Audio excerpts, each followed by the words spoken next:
What is up, everybody? Welcome back to the Fantasy Endgame, or if you're a first-time viewer, welcome for the first time. So if you're tuning in because it's Wednesday night, expecting a mock draft, which we've been doing every week since February, I believe. That's when the Super Bowl is, right? First week of February. Yeah, that's right. As soon as the season ended, we started drafting, and we're done mocking. We're just not going to do it anymore because we are drafting for real. And so following up last night's Endgame Redraft League, it's time for another redraft league called Building Champions. Thought it was a clever name. And so let's see who will be the champion this league. And so some of our amazing in-game community gets to draft with and against me. So if you want in on it, well, let me explain how did all these people get into this league. Easy way to explain that. If you go to flockfantasy.com/endgame, and you may have heard of the Fantasy Flock, the master of live drafting on YouTube, Mason, has a great community himself. So we are part of the flock. If you join using our code Endgame, get a membership, any membership that gets you access, would have got you access all offseason to our mock drafts and you draft against us. Well, now if you want one of those last couple of spots in our real leagues where you can draft with and against Chris and I, we have a few leagues. We have a couple that it's both of us, two that are with me, two that are with him. He'll be drafting in tomorrow night, and I'll be drafting again solo next week. We have just a little bit of time left and a couple of spots. So if you want in on that, or if you just want to see what we have in store, because we still have a whole lot of time to get those teams right when you draft for real. We have a lot of stuff on there. Our rankings, our final draft rankings will be on there. Our video courses on how to dominate, and also bonus videos, articles, things like that. It's too much. So anyways, flockfantasy.com/endgame, but it's time now. It's finally time. I think everybody's on. Let's make sure everybody's in the house. All right. Clayton, I know Clayton's in there somewhere. I don't see his little green dot, but there it is. Thank you, Clayton. And just for the record, Clayton already tilted before the draft even started because he's not complaining about getting sniped. He's complaining about the 12th spot, even though the 12th spot has been great for a lot of our mocks. Let's just hope that this draft goes better than last night. I'm sure it will. Everybody's here. So here we go, guys. And Anthony, I know, is thrilled to have the number one pick. I know because he told me, and he told everybody he never gets the number one pick. I don't even know if I believe that it's true. He said not once in like 20 years of playing fantasy has he ever had the number one pick. That's impressive. It's just impressive. Impressively bad luck, I guess. I don't know. Clayton hates the turns. I don't know why, man. I mean, look, you're going to wind up with one of the better teams probably, because you pretty much know how these drafts are going to go, because everybody in here is a veteran. I think everybody in here has been multiple, and when I say multiple mocks, I mean like dozens of mocks. So I don't think there should be any crazy surprises either.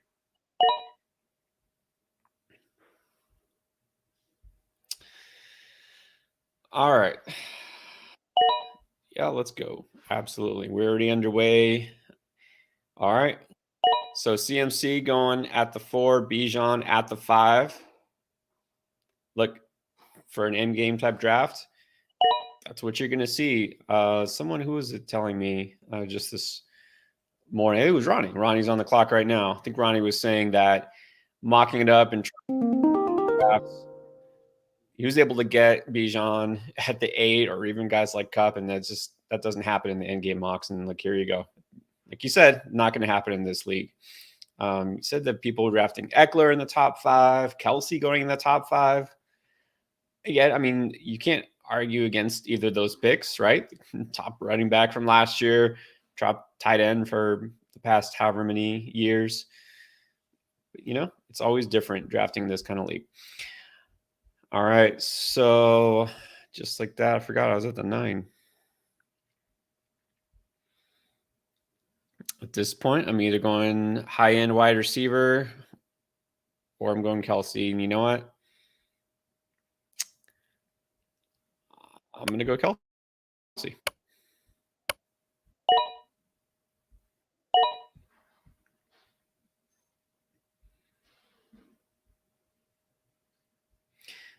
And then Diggs at the 10. I like that. Eckler at the 11. There's those guys go. So DTL is asking thoughts on the pick in a half PPR 12 man. So very similar here, except we're full PPR. We always go full PPR. So who should you be targeting? So look who's going around this area. But again, in a real draft, with somebody else, you can't necessarily expect her to be there. Not saying that that's who you should be targeting, but I just wouldn't. All right. So let me make this pick and then I'll get back to you in a second. Ian declaring his intentions by going double hero RB, although I can't say hero RB because if he drafts another couple running backs, he's just going like full robust RB. All right, so you guys know I'm probably not taking a running back here. I just don't think so. The only question is, do I take my boy or my other boy? Decisions. Olave or Waddle, Olave or Waddle. You know where my heart is, but gotta go with my head. I think Olave could be a top 10 receiver this year. So there it is. So who should you be targeting at the 10th pick? Realistically, I mean, if he is there, I'm happy to get Kelsey in the 10th pick. If one of those top 3 running backs is there, yeah, I think you go with one of those guys. If not, then it's going to depend who's still out there. It's going to be probably an AJ Brown or Stephon Diggs. I would just say if CD Lamb is still there at the 10 and Kelsey's not, I'm taking CD Lamb. If you're without Kelsey, without Lamb, without a top 3 running back, or maybe you just don't want to go running back, then I would say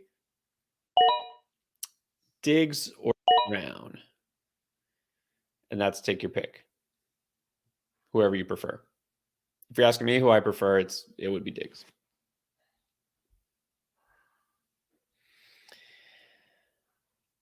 All right, rolling along. Let's see. No big surprises so far tonight, which is not a surprise in and of itself because we got all veterans here. Big Rod, what is up? I appreciate that. It's a good idea here to like.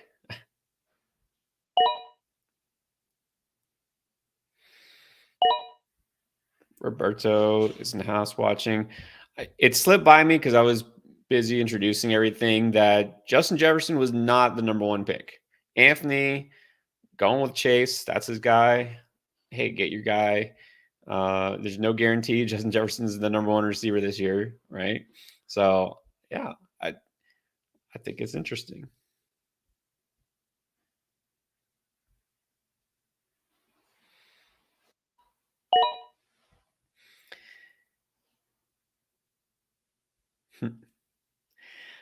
So let's look at what Clayton did. He's just saying he just feels like anything after the top 8 is kind of like a reach. Like there's been a lot of talk about Garrett Wilson. We see him in our drafts. He's been going in the first round or at the turn. Definitely top 15, pretty much every draft we've been doing.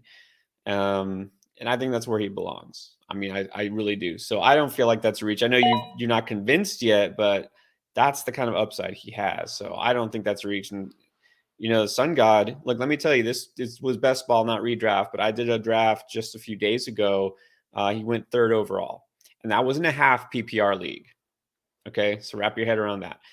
I'm not saying that he deserves to go there because he shouldn't, but yeah, I think the Sun God in the first round just not a reach either. So I like your start. That's exactly the way I would have gone based on who was there.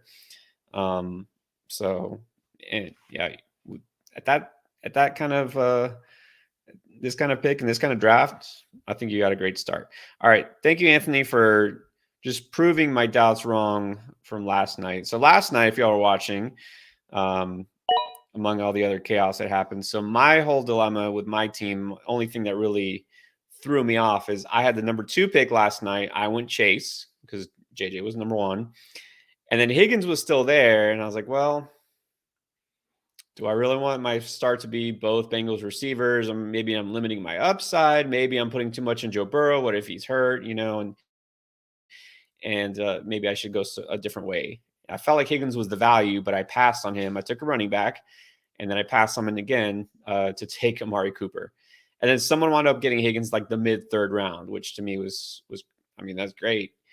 But yeah, Anthony had no fear taking Chase and Higgins with his first 2 pick and then going with Jalen Hurts. So I like the conviction. Like, I like Cooper. I don't have him ranked ahead of Higgins though, but yeah, that was the thing I did. Um, that kind of, I don't know, messed with my head a little bit last night. It's like I felt like I should have taken Higgins and I didn't. So we'll see how that turns out.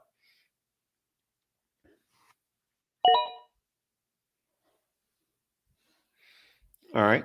It's a good question from Swaggy P, which is not my alter ego. Team 1 QB, 2 RB, 4 receivers, a tight end flex. All right. 4 receivers starting in a 10-team league. It's interesting. And a half PPR at the 1.1, Chase or JJ.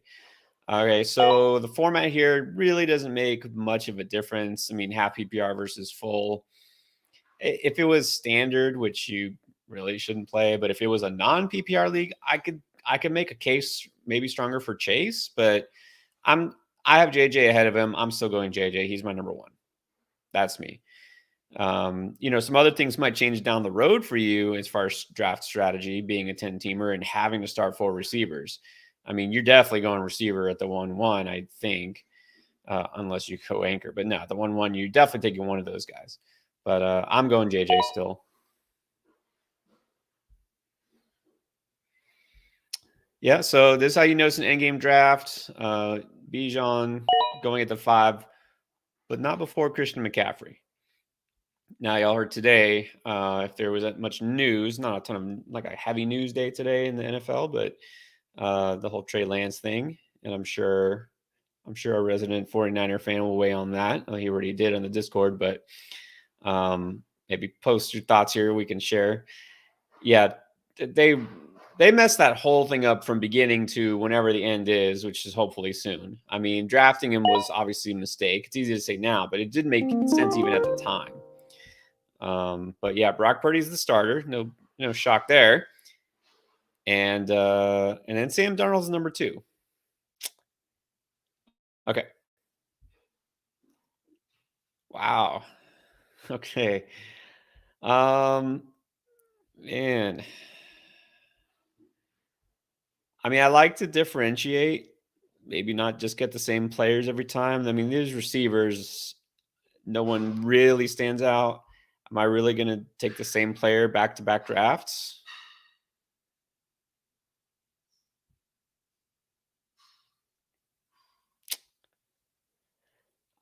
I mean, how can I not? How can I not take Ramondre? Like, what the hell? I don't have to have a different team every time. There we go. I got Ramondre at the 211 last night, and now I'm getting him at the 3.9. So again, this is making me basically just kick myself for for taking him as early. No, not really, because you saw how running backs went off the board last night. But also, maybe I should have just gone Higgins.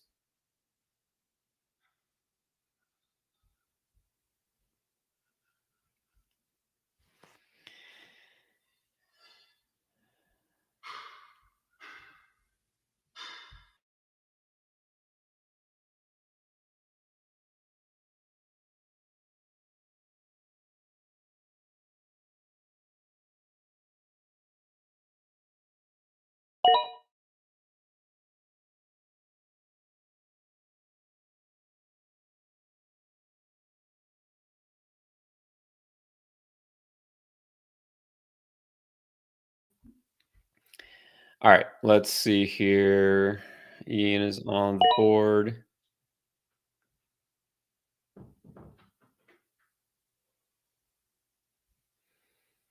Trying to catch up on some comments here.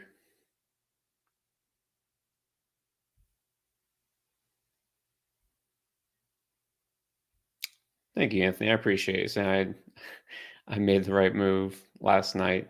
It's easy to doubt yourself, right? But then before the season starts, once it starts, it all goes out the window.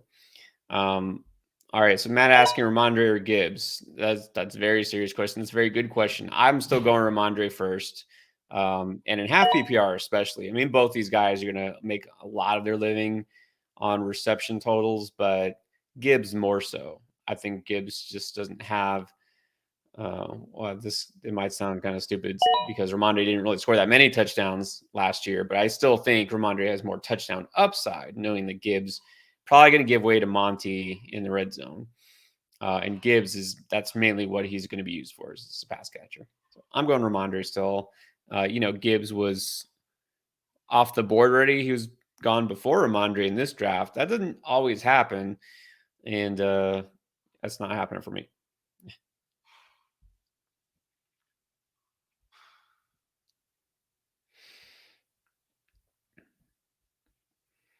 All right, let us see what is going on here.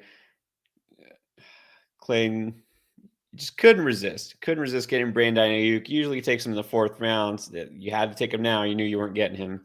I love that start though, and I love your receivers. So that's yeah, a Chris approved team.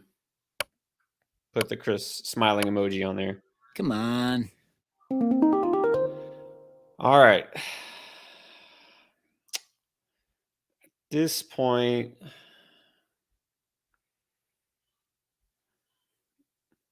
actually, I think this one will be pretty easy. There you go. Go Watson. Don't look back. I would have taken DJ Moore in a second if he was still there. Maybe London, probably Ayuk, but happy with Watson. Debo went right before Ayuk, so we see back to back. Debo's a guy who's been kind of going all over the place. Sometimes third round, sometimes fourth, sometimes he even slips. So I don't hate Keenan Allen there. Look, I'm getting a little bit higher on Keenan Allen because he's not just going to be living in the slot this year. They're going to move him around. I think everyone should be pretty jazzed about the new offensive coordinator. So I think good things for Keenan. It's just, is he going to stay healthy for a full season? He's been banged up a lot, and that's the only thing. But you can't say that it's any different for Mike Williams. He's missed some games here and there. He doesn't always put up big games, and he was kind of a one-trick pony last year too. So I think Allen was a good one. Look, Watson, I can't pretend there's no risk there. I mean, obviously he'll have his games, he'll have his moments, but I'm not expecting him to boom every week.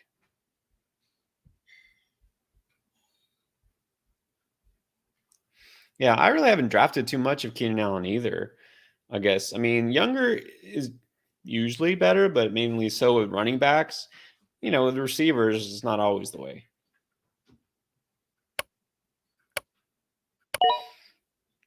Brian, that's a good question. Fair question. Gonna wait until those guys actually get drafted before I give my thoughts because don't want to sway anybody, and especially in a real draft.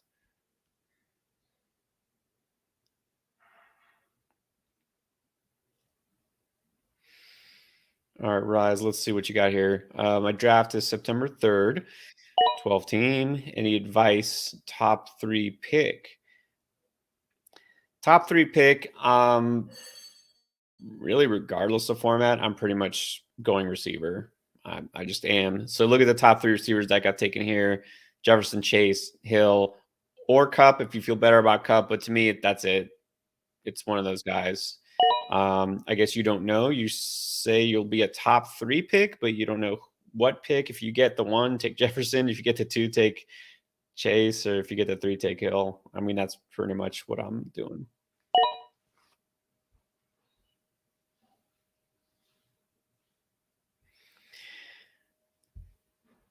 All right, good question. Will I be buying a Jonathan Taylor Dolphins jersey? Probably not, because being that he's a running back who isn't a rookie, don't know that there's any guarantee he'll be a Dolphin for more than a couple years at most.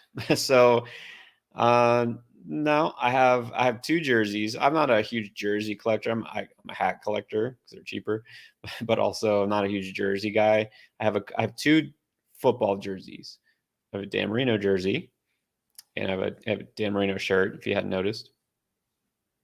And have a Tua jersey because I believe in Tua. I believe that Tua is the future and the present. I'm not going to be buying a Jonathan Taylor jersey, but I'll be a Jonathan Taylor fan.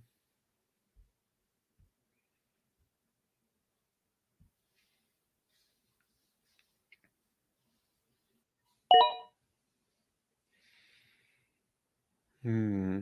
Yeah, DK. Where did DK go? And dude, he was drafting last night. I think you were at what, the 4 or something. So let's see. Ayuk. I mean, Ayuk went where he went because of who took him, and he wasn't going to make it past that. DK at the 3-7. All right, so Brian going with DK. That's about maybe a little earlier than where he's ranked. And again, every system, every platform has a different ranking, like ADP and all that. But we usually see him fall a little bit farther. I wonder if maybe Brian can answer this. I wonder if the JSN injury maybe plays into that because maybe there's worry he's going to miss a couple weeks. And then even if he does come back, maybe he's not 100%. Maybe he re aggravates it. So I wonder if that is going to affect DK's ADP. Whether it should is a different question, but I think that might play into it. Look, I love DK. I love DK, but I don't see him as top 10 ceiling type of guy because it's not just about his ability.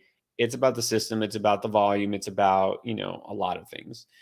So, and that the Seahawks will and can afford to run the ball more this year.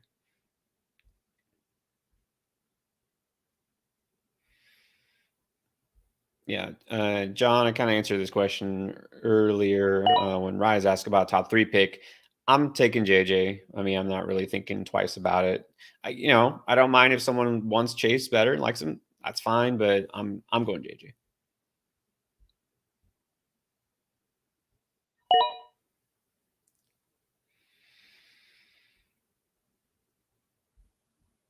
All right, so let's see. Brian says DK is just his guy. All right, nothing wrong with that.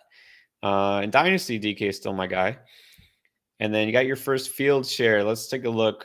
I think all the top quarterbacks are now gone. When I say top, I mean this is what I consider those top 2 tiers and the guys who could be elite this year. I think that's pretty much it. Yep. And so Fields going in round 4, that's pretty typical. Your first field share, I think it's going to feel pretty good. By the time the season ends, I think you're going to be pretty happy with that. And so yesterday, if I remember, I think I took Herbert. Yeah. Right now, I'm just go ahead and just spoil it for you and tell you I'm not taking quarterback here.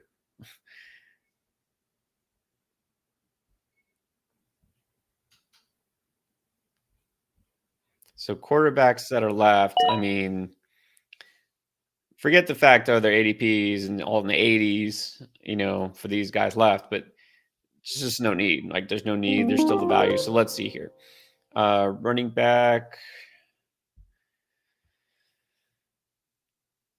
I'm not all over Hopkins, even though he's getting a lot. I just read today, like Tannehill is just targeting the hell out of him because that's pretty much all he has to target. I'm not all over him, but he's tempting me right now in the 5th. So if I'm not going Hopkins, there's only one other receiver I'm thinking here. And it's not because his ADP and all that. It's just I'm thinking upside. So you know what? I'm going to take it. I go Hopkins. And I don't have a lot of Hopkins this year, but that's mainly because he is going in the 4th round in most drafts, and we see him sometimes in the 3rd. Yeah, I feel pretty good. As my 3rd receiver, I feel pretty good. And there you go. It was between him and Kirk. I didn't want to say, but yeah, Christian Kirk was the only guy. But I'm thinking about a guy who has been not just one of the best receivers in fantasy for several years, but also is clearly the number 1. And if Burks is out for any amount of time, that just helps him. Burks shouldn't miss much time, but Kirk is still going to be a 1B, right, with Ridley there. And I like Kirk, and I think this is a good spot for him, but I'll give a slight nod to Hopkins here.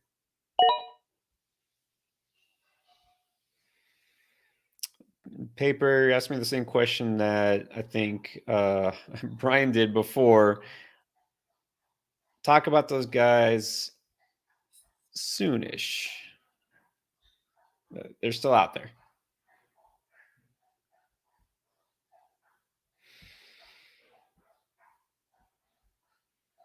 Yeah. Well, that's an easy one. I mean, I don't know what everyone else feels. We had throw out to the crowd. Anybody liking Ridley over Olave? Not me. I mean, obviously I took Olave, but also, man, you look. I could have took Ridley last night. That was the other thing. I'm not really feeling bad about that. But at the number 2 pick on the way back, I could have taken Ridley at the 211. I couldn't do it. So that's why I took Ramondre, and then Ridley was taken right after. So that's why I wound up with Amari Cooper. Now, I could have taken Ridley in the 3rd round at the 3-2. Probably would have done that. But there's no way I'm putting him over Ridley. And I don't know. I just don't see. I mean, Olave. I'm not putting Ridley over Olave. I don't know. 2nd round Ridley is just a little too much for me. And that's the debate. Exactly. Cooper, I mean, you have to say he's safer, right? That's trust me, not what I'm thinking. Because if there's anybody who talks about not playing it safe, is me, right? You can't play it safe. That's not going to win your league. I don't know. It's tough. Both guys are it's like neck and neck for me. And like I said, I took Cooper. Ridley was off the board right before that, so I didn't have to make that choice. I don't know. The lack of safety might be what pushed Ridley over the edge for me now, that I might have taken Ridley over Cooper if he was there, but I guess we'll never know. All right. You want to be put on blast, I can put you on blast. Hold on. Let me make this pick first.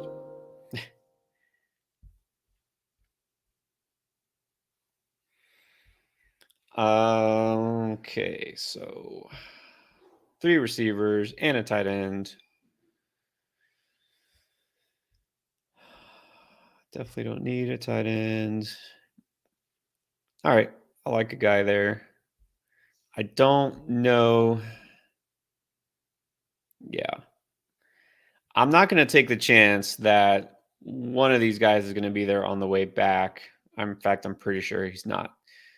So Walker in the 6th round to me is still a bargain. He's going to be, I mean, obviously the leading rusher for Seattle. There's no way Charbonnet out rushes him or gets even nearly as many carries. Like, that's just not going to happen. That's not going to be his role. I mean, if Walker stays healthy, I feel like 1,000 yards is just easy in the bag. 1,200 more likely. Big playability, touchdown. He's not going to they're going to pull him, for Charbonnet in the goal line. Very minimal risk here. And I love the weekly upside. So, yeah, I'm happy with Walker there. All right. What about Mixon? I don't know if anybody wants to chime in here.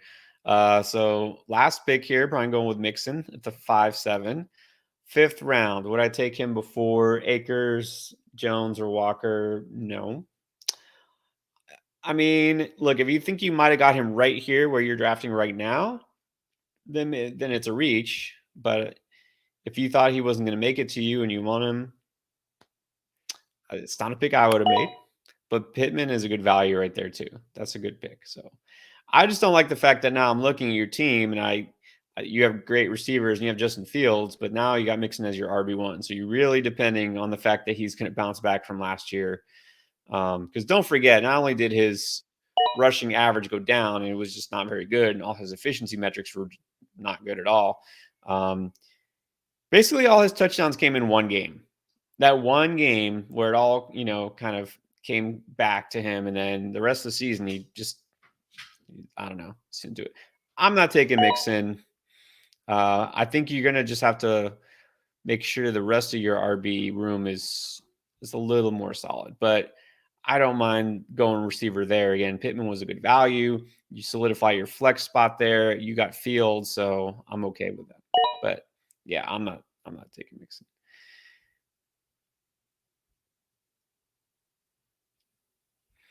All right, let's talk about JT. Obviously, we don't know. Like I can't put a W or an L on that either way. I just can't because we have no idea what's going to happen. Um, as far as value right now, what we would, you know, think is fair value for him, I think that's fine. Like I think anything mid to late third round is fine. Last night he went, was it 310? I think it was 310, which obviously a little better value. I'm taking Ramondre over Taylor, obviously, which because I did that last night. Gibbs is a little more debatable. Um, Noticing now, actually, Derrick Henry, second round. Am I taking Derrick Henry over Taylor? That's where it's really tricky. Um, I mean, I think he's playing this year. Jacobs is a guy I'm not touching. So I think that's fine. I wouldn't take him over a guy who you really don't have to worry about, like Barkley anymore, or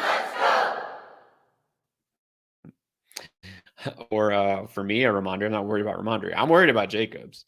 Henry, yeah, I guess I'm not really worried about Henry. So yeah, third round.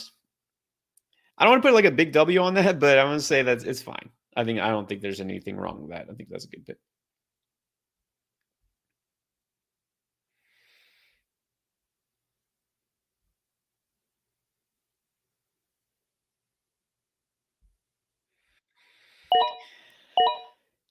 Um, okay, like I get that the whole pass catching thing. Like I get Walker's not going to catch many passes. I know this. But there's some running backs, and I'm not going to make this about Nick Chubb. That's Chris's thing.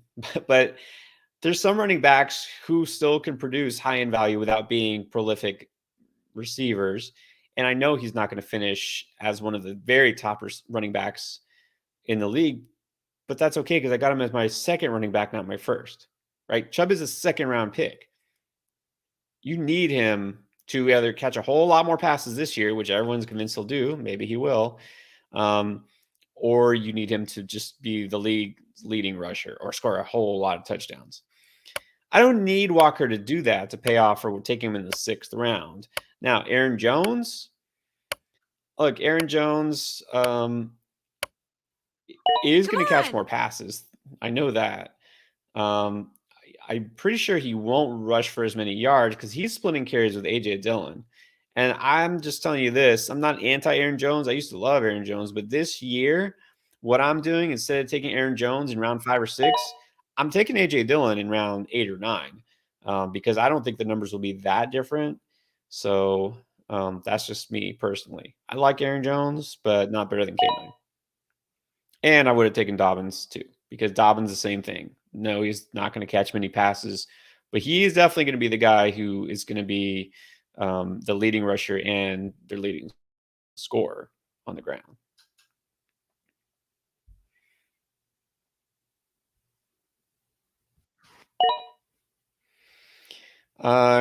Some quick hitters here. No, I don't think Thielen's value goes up much at all. Terrace Marshall's been having some injury issues. Chark's, I don't think it's serious unless there's something that happened today I didn't hear about. I don't think Chark has anything that's going to keep him out a long time. I could be wrong. Maybe there's something I didn't see, but I didn't see any breaking news about him. So, no, Thielen, this, no. Let's see. Mixon does agree. Desmond Ritter going to cook this year. Um, Cook, I think he'll cook a little better than Russ did last year, but I don't think he's gonna even scrape top 15 quarterbacks fantasy wise. In a super flex league, I'm fine, kind of like settling for him as my QB2 if I wait. But you just know the volume's not going to be there. They're not going to throw it enough. I mean, that's just the offense.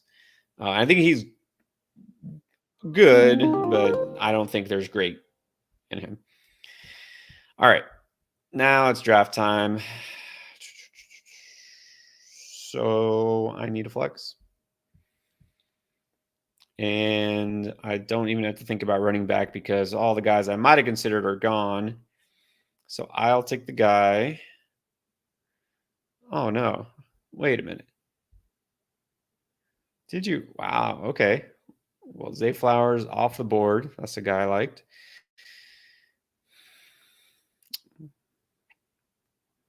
Hmm.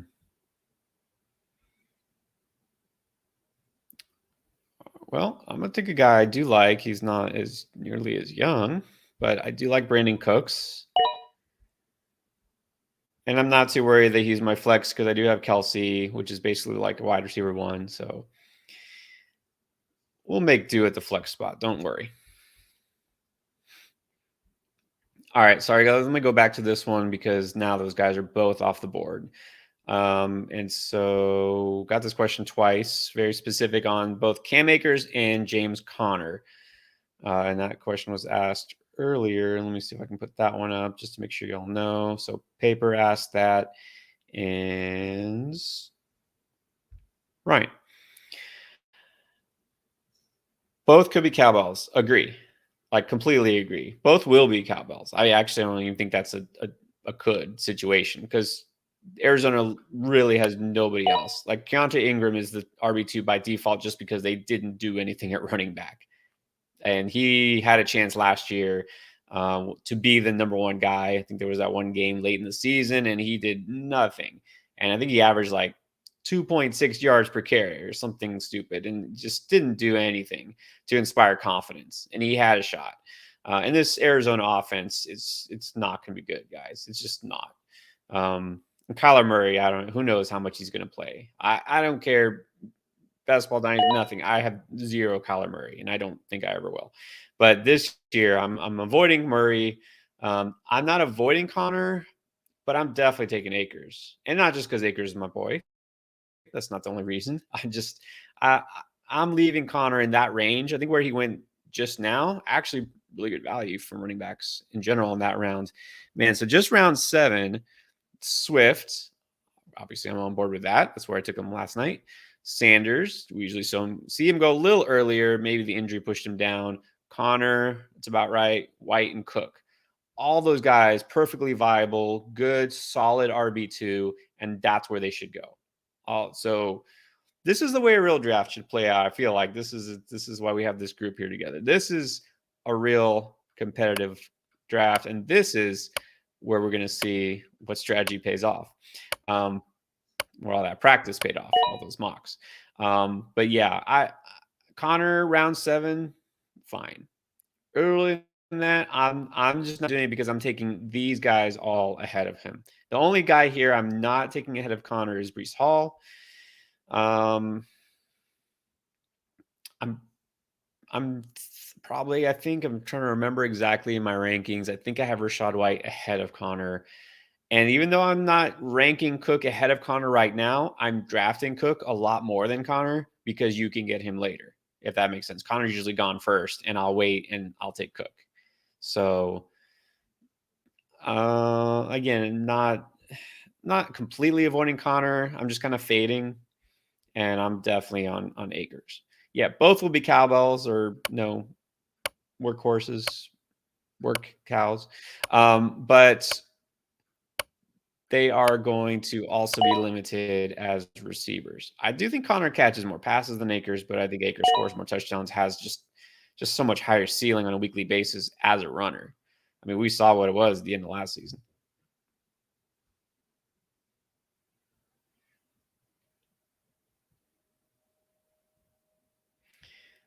All right.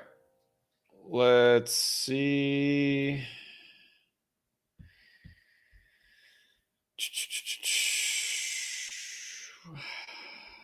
Man. I think that's the first time I can officially say I've been sniped. Elijah Moore, but I got Elijah Moore in the first draft, so I'm just gonna not worry about it. Now I don't usually go with a bench RB before a bench receiver, but looking at the way this draft is playing out and looking at what's available, I'm gonna get one of my guys. We haven't officially done a my guys video, but you guys know who my guys are. I'm taking Brian Robinson. If y'all saw, he actually caught passes the other day. Actually caught some passes.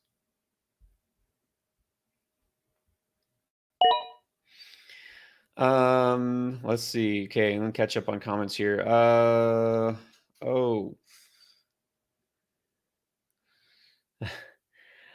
Okay, Anthony did not mean to click on the Michael Thomas thing. Okay, yeah, obviously I missed that.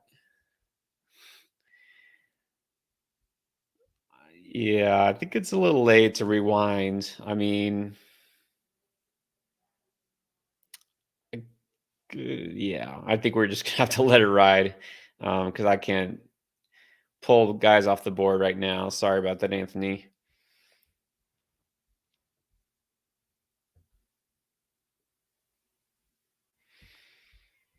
All right, let's see, Nate. I haven't really taken too much time to look at over the teams and the draft board here. Just talking about individual players. I'm trying to get to the comments. Um, let's see. Nate got Justin Jefferson the two. Think we approve of that. Derrick Henry. That's a me pick, and Chris does not approve. Mahomes in third. Nobody's gonna argue Mahomes. Yeah, Jerry Judy and Darren Waller. Yeah, you're not getting the seal of approval there. And then Brees Hall at the seven. So yep, you are correct, Nate. That is an anti-endgame type of draft team, but you never know. I think what's most interesting is going Waller in round five. I mean, before Kittle and actually, oh, okay. I could be wrong, but there's somebody who I wasn't taken until just now, and that's Kyle Pitts. Way before Pitts. Man, Pitts falling in this draft, 8.8. That's much later than usual. That's interesting. Um, okay, so care to explain Waller in the fifth? Are you buying into the preseason targets? You think he's just gonna be the guy there? And then Jason, I think that's fine where he went. He fell a little bit. I think it's probably because of the injury. Um, I don't know, Nate. You have some explaining to do.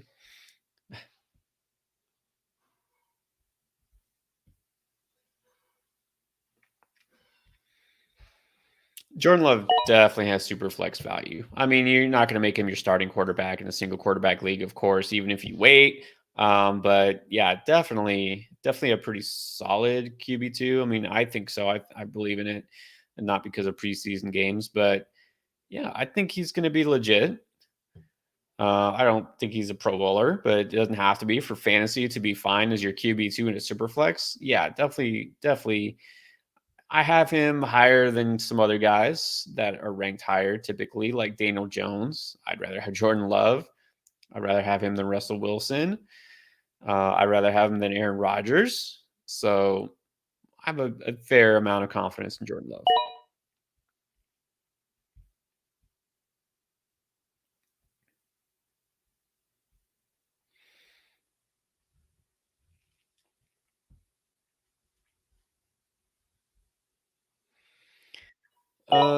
Let's see. Good question. Okay. I'll go with James's question in a second. Yeah, sorry, Anthony. Didn't get to that. We're backed up a little bit on all the comments, but get your guys. MT is your guy. At least he is now. All right, James. Does your strategy change to more RB centric if it's a two running back, two receiver, one flex? Yeah, I it should. Now, RB centric, if you just mean more relative to a three receiver league, then yeah, of course, it makes sense. Doesn't mean you have to go RB early. I mean, you can still pull off I guess sort of a modified zero RB build if you want to. If everyone's going running back early, you don't have to do that. You don't have to get a running back in the first two rounds if the value is there at receiver. It always depends. Remember, it's a PPR league. That still is going to put favor into those elite receivers and also the pass catching running backs, which is why Bijan is going to be such a stud this year in CMC. So um, a little bit, but again, it's not going to make me lean too hard towards running backs.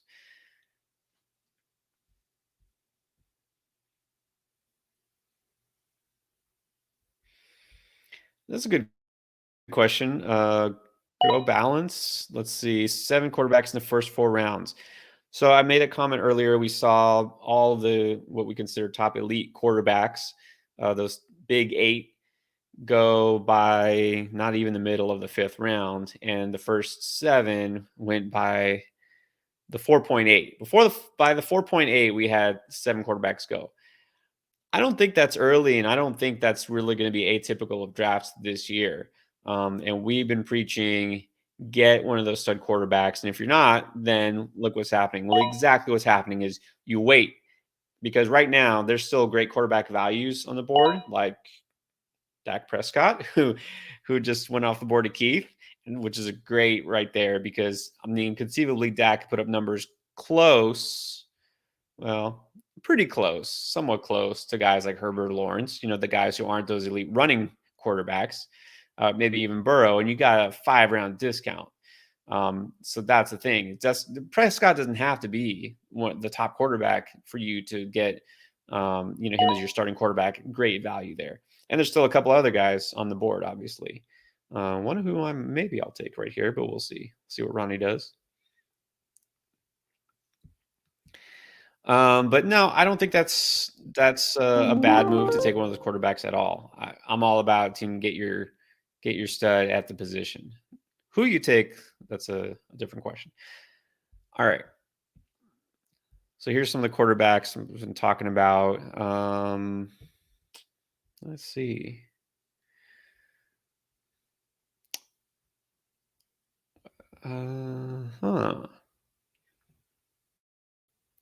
Well, maybe I will. Let's see who's there at running back and receiver. Nobody good. All right. Well, that might make my decision a little easier. Oh yeah. Pretty sure my decision is made here. All right, so not just because I was talking about it, but looking at the fact that there's nobody else I really want, I'm going Deshaun Watson right here. I know Bland and Clayton still don't have a quarterback, so a good chance Watson didn't make it back to me in these next 2, this turn coming around. Obviously, there's still a quarterback I like on the board, but no guarantee he would have made it back to me either. But man, yeah, this is where in this type of draft, meaning with these guys, wide receivers dry. It's pretty dry here. There's some flyers. And there's some guys like if Sky Moore was still on the board, I would have taken him. Nico Collins is already off the board. That's a guy I like, but usually you can get him in the 10th round or later, but not in a draft like this. So there you go.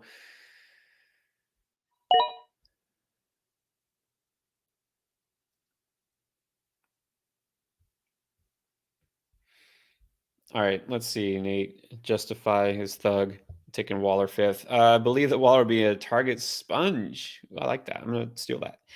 One of the 3 tight ends that honestly can be a challenge for time 1 overall. All right. Which, by the way, I almost convinced Chris to do a tight end overall video just on tight ends, and then he at the last thing he's like, "Nah, it's just tight ends." So we almost did that. Who could be the tight end 1 overall? But we didn't. Changed our minds.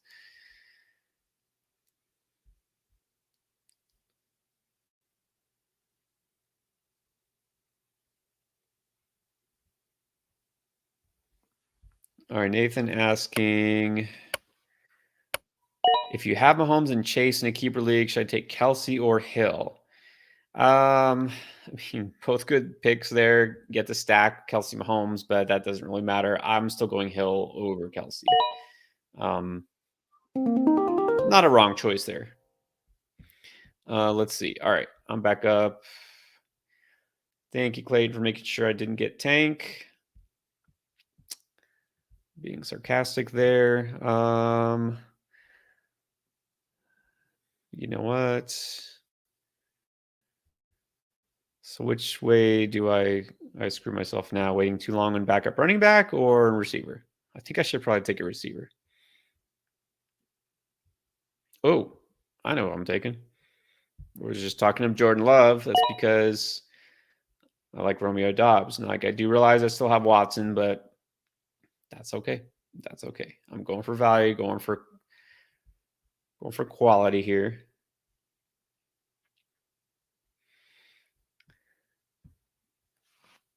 Clayton, you're insane. 1 QB team. I don't think I saw that yet. Is that in the Discord? I'll have to check it out. I haven't caught up on everything yet, so let me know.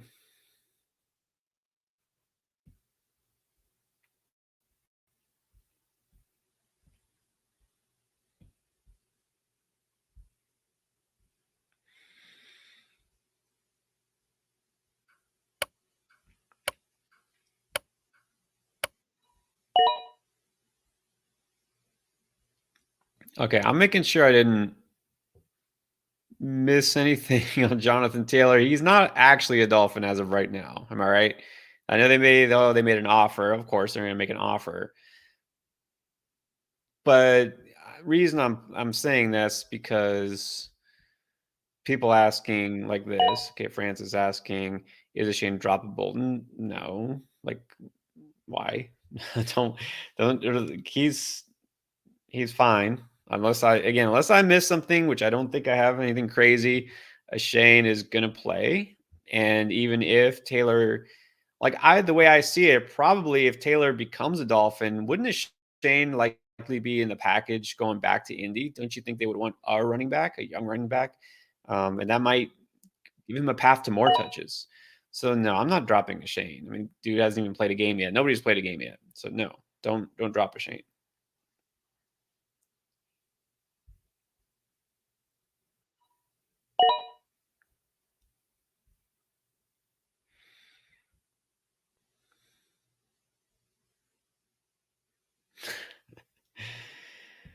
Uh, Never know what Nate's going to do. That's the great thing. Never know. Yeah. No. That's another point. Okay.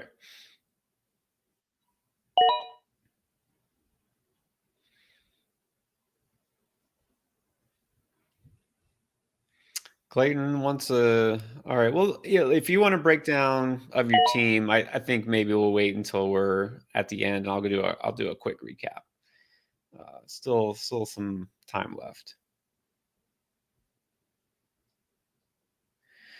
This is a good question. It is a serious question because I had to stop and think about this as far as who's the tight end for the Dolphins. The actual answer for this, if you're asking for fancy purposes, it does not matter. It truly doesn't matter because we saw with Gasicki, it was barely used last year, and now they have whoever's left there far less talented as a receiver than Gasicki because it doesn't matter. They need somebody just to block. So I think they still have Durham Smythe, who's like a third year, fourth year guy of Notre Dame or something. He's physically capable of catching passes. That's as far as he'll go. I think, don't they still have the guy they drafted 2 years ago, like late in the fifth, sixth round, Turner, something like that? I don't know. They have some other guy, but it really doesn't matter. Like they will never throw to the tight ends. They just won't. Unless they're in the 2 yard line and where everyone's expecting them to run it with maybe Jonathan Taylor or like throw it to Wild. No, they'll throw it to the fifth string tight ends. Not every time, but sometimes.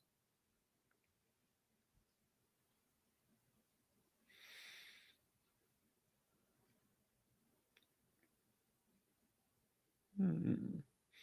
Fair question. Very fair question. Why not two over Watson? I'm not copping out and saying, oh, safety. I'm worried about Tua getting hurt. Like, no. I mean, obviously that's possible, but I really just think that Watson gives a little bit higher ceiling because he runs. And obviously, Tua, not much of a rushing quarterback to begin with. He's not taking off and running at all this year. Like, it's just not happening. And even near the goal line, he's not putting his head down through the pile and doing the sneak. So there's almost no rushing upside with Tua. Not really. Watson is an effective scrambler. We know this. He can run not only for yardage and chunks, but also he'll take it himself near the goal line, and he'll get you a few touchdowns. And so that gives him the edge over Tua. Even though Tua will have some more big games, I see more 300, plus passing yard games for Tua, like for sure. Some more of those week winning type of games, which is why I actually give the edge to Tua in best ball. If you're playing underdog still, which you should be, promo code endgame. But if you're still playing underdog in best ball, then yeah, I give the slight edge to Tua. But in redraft league, I'm going to go with Watson because I do think that rushing ability helps.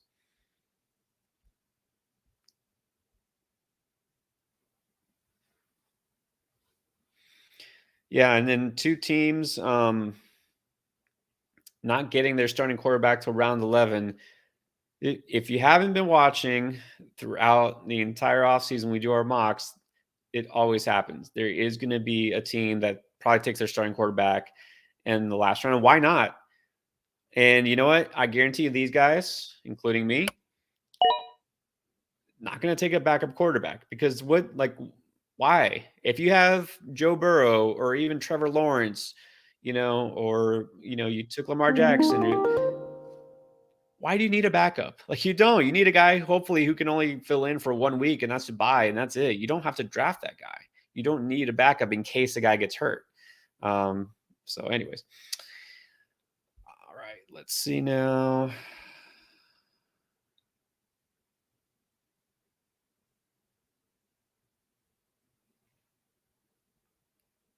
Some of these rankings are interesting. Changed just a little bit here.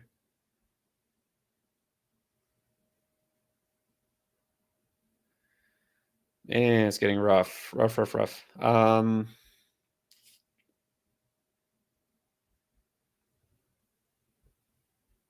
Normally I might have taken Damian Harris there, but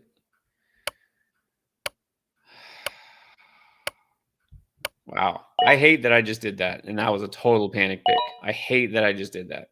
I'm going to cut him right after the draft and pick up somebody else. I don't know why I just did that. I'm not even kidding either. Because I'm not drafting Thielen. It's too early for Mingo. Gallup might be a guy I thought. I already have Brandon Cooks. I'm not drafting Tank Dell there.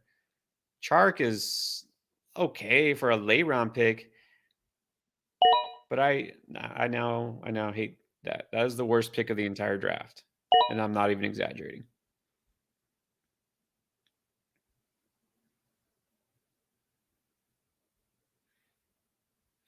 All right, moving on then.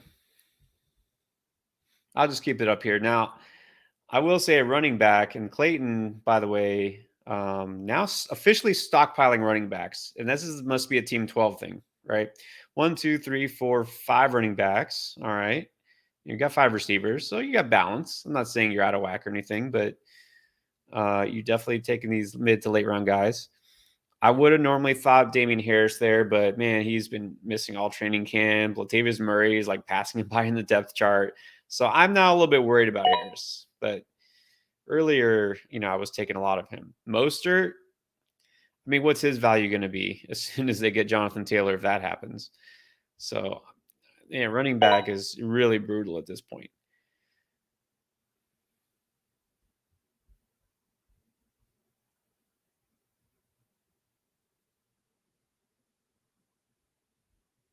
Yeah, I just realized I can't be making a queue with you guys all watching.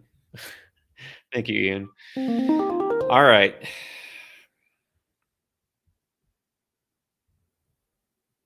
Yeah, some of these guys have definitely shot up. Deuce Vaughn being up here in the rankings was not like that.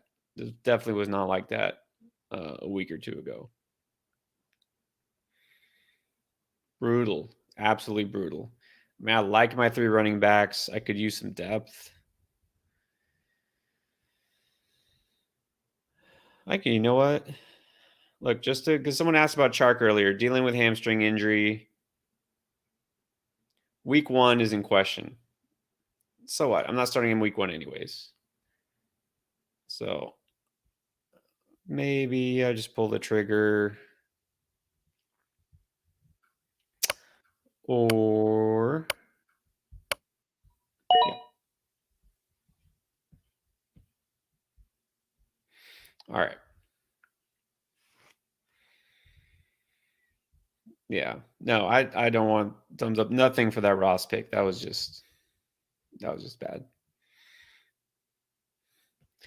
All right, good question here. DH, why Watson over Mike Williams?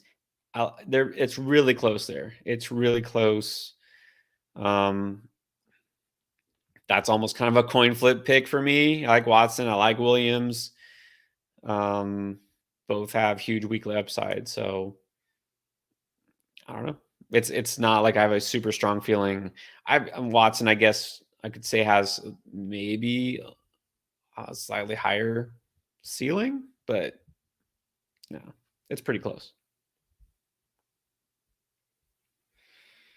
Interesting. Got a trade question here. Superflex redraft. You're trading your picks. So I got an offer to get the 2.2 for the 4.9 and 5.4. And this is redraft. To receive the 2.2, that gives you a chance to get starting out, assuming you have one, by the time you're picking.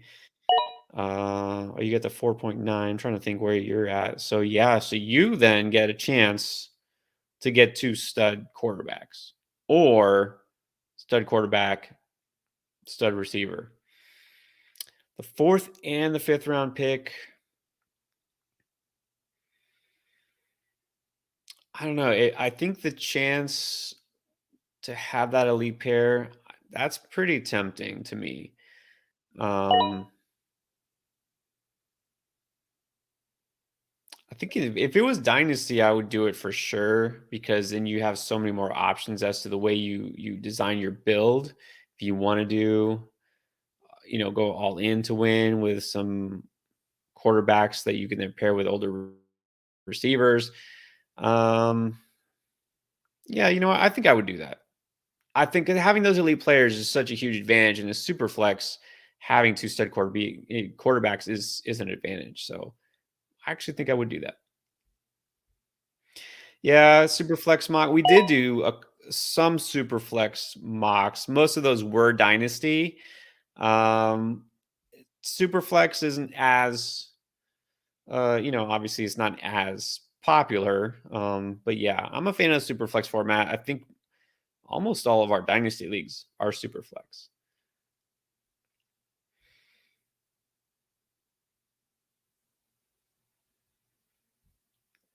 Hmm. All right, interesting take here. I'm gonna have to post this up. I know this might block a little bit of the bottom of the board here, but I think that's okay. All right, DH saying there's some similarities with the Bucks from a couple years ago with Winston, Evans, Godwin, with Anthony Richardson, Pittman, and Pierce. Well,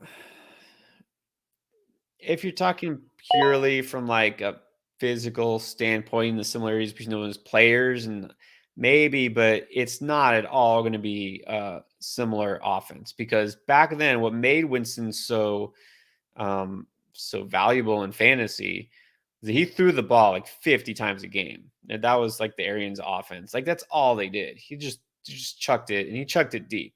I mean, he's going to turn it over, but that's because he's making those downfield throws. He's got an arm.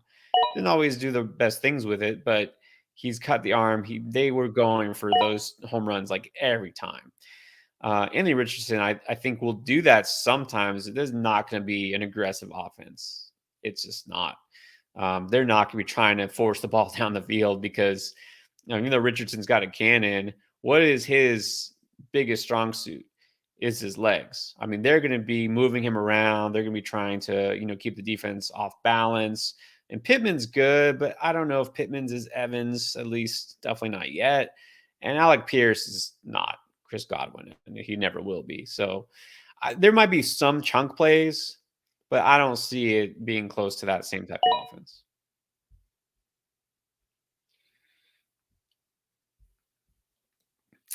Opinions on Addison at the 6-1. I like it. I like it a lot. I mean, Akers Addison, that's a great turn there. I'm taking Addison. Only reason I didn't take Addison myself was because I like the Hopkins value. If Addison was still there, yeah, I think I might have taken him.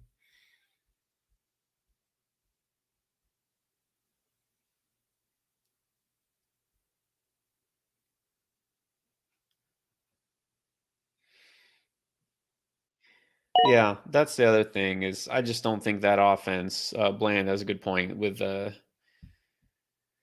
Indianapolis, whether they have Jonathan Taylor or not. I don't even think it matters. They're not going to like push him too far. Um, Richardson, I mean, they're not gonna have him throw it 30 plus times a game. They're just not. Um,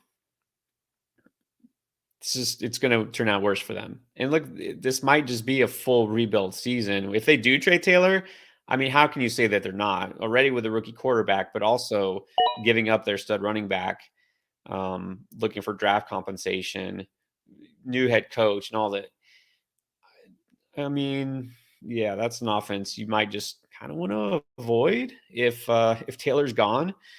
Now, Taylor's seeking a trade doesn't mean he's getting a trade. Just because there's offers doesn't mean he's gone yet. There's definitely a good chance, but don't count him out just yet.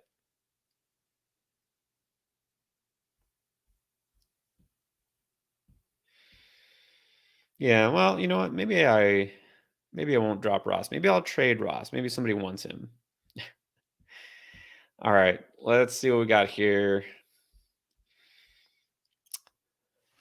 We are round and a half left.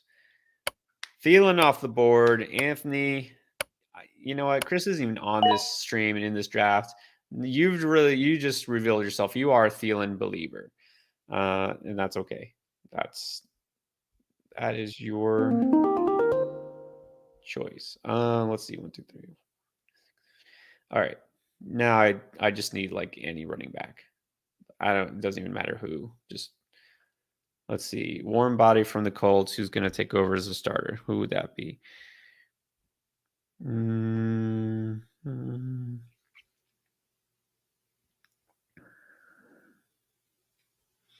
Okay, I see a guy I like. I've been taking him a lot, and we'll handcuff to Chubb. Go with Jerome Ford. I do think he's gonna be involved somewhat, even without a Chubb injury. He should be in on some third downs. He'll get some run. I mean, they need somebody else. So, and I actually like Jerome Ford like way before it was cool because I liked Ford last year. I thought he might get an opportunity because if y'all remember, there was some talk about Kareem Hunt maybe getting traded, and that didn't happen. But I liked Ford. I like what I see from him. You know, when he was in Cincinnati, I think he's not super fast. He's not one of those guys who's going to wow you, but he's kind of a do it all guy, and I think he can be effective if he gets enough touches. So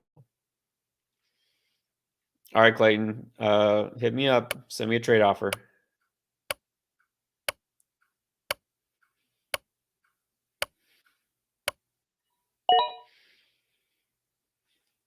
I think I can answer this because I don't think it matters the last round, anyways. So guys like, hey, what's up, Austin? Hunt and Leonard Fournette, are they worth grabbing in the last round? No. I mean, if they were going to be on a team, they would by now. And even if somebody tomorrow is just, out for the season, they have to fill a spot, they're not going to just jump in and be the starter, right? They've already got guys who've been there all training camp and the coaches trust and they know. Um, the only exception would be like if, God forbid, but like Rashad White, tears his Achilles and he's out for the season. And then Tampa Bay is like, what do we do now? We don't want Keyshawn Vaughn as a starter, Chase Edmonds. And they're like, okay, fine. Let's go, Lenny. But I don't see that happening because they're obviously a team that's kind of rebuilding anyways, too. So, and he's not going to have, Tom Brady checking down to him 90 times. So I don't really see a path towards too much value for either one of those guys. I wouldn't bother, maybe you can put a waiver claim in if they get signed mid-season, but nah, I'd rather just not worry about it.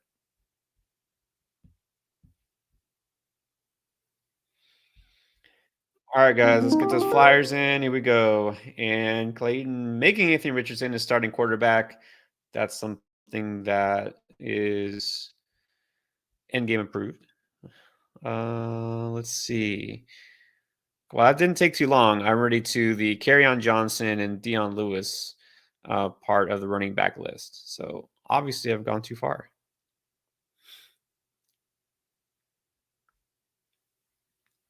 Not because I think he's the RB1 in Philly, but I'm taking Kenneth Gainwell because at least he'll get some touches. Swift is still the guy, just to be clear. I still think Swift is the guy.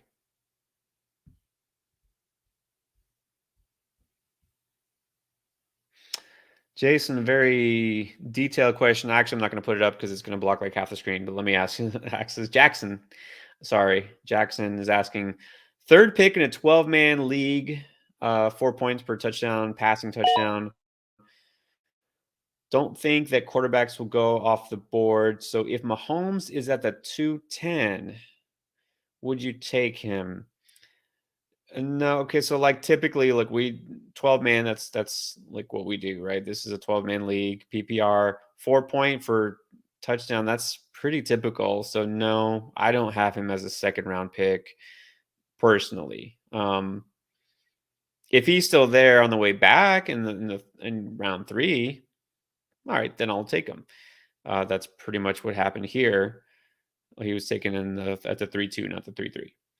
So no, I don't feel like you have to, because if you don't take Mahomes, you still have plenty of quarterbacks left. If it was a 6 point per touchdown league, then yes, but you don't have to pull the trigger too early on him.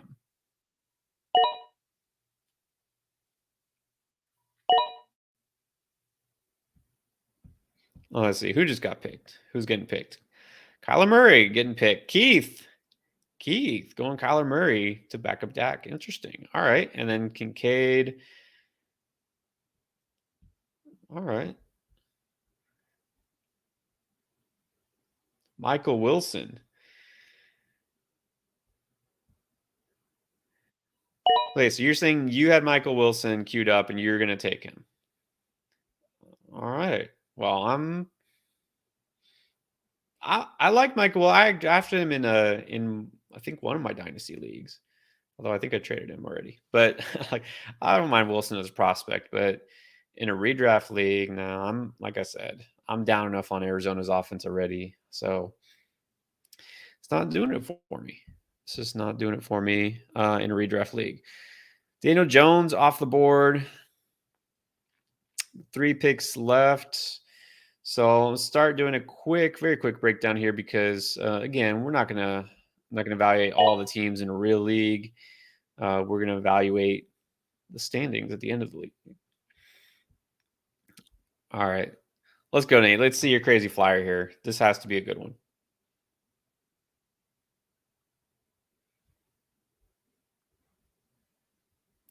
Curtis Samuel, an interesting name. I haven't heard a lot about him this preseason. Jeff Wilson, okay. I'm not sure if that means you think they're not getting JT or if you think they're going to trade him for JT. I'm not sure what that means. And Anthony waited till the very end to get tight end. That's exactly what I did last night. I got Higbee with my last one of my last picks at tight end. So I approve that. All right. So okay, got it. No Geno Smith. No, Geno Smith usually does not go in any of our drafts. Which is funny. He finished as the QB5 last year. And a lot of people I don't think even remember that. But second half, I think recency bias may have something to do with it. But here we go. Let's go over these real quick. I just want to talk in general about what I did. I'm not going to rate anyone's team, but Anthony went at the 1, went Chase Higgins. I like the conviction there. Got good balance. The Michael Thomas pick. I mean, you clicked on him. I know that you've drafted him a lot before. I know you probably didn't want him there. I believe that, but you got him. You're a believer. Look, that might pay off. Maybe we're all wrong. Who knows? But you got Thomas there, and you did get Thielen later. So very nice. Who went 0 RB? Team 3, the Lizard King, waited until round 6 to get Dobbins and then got Swift. Look, that is great. That's great value there. I think the McLaurin pick was actually a little early. I mean, it's fine, I guess, but man, I really like what you did there, and then getting a Shane as your third running back. So, man, that now that I see that, that stands out to me. The only other person who waited late to get a running back, Brian waited till round 5 to take the Mixon pick. We already talked about that. Clayton waits around the end of round 5 to take Akers. I'm on board with that. We did not have anybody go crazy running back. The only robust RB was Team 5, Notorious, and I think it's ARE. Went Bijan, Jacobs, and Gibbs. So we'll see how that turns out, but great value on Pitts there. So I went Kelsey, and I figure I'd still get one of those guys. So I know, Clayton, like, I know what you're saying.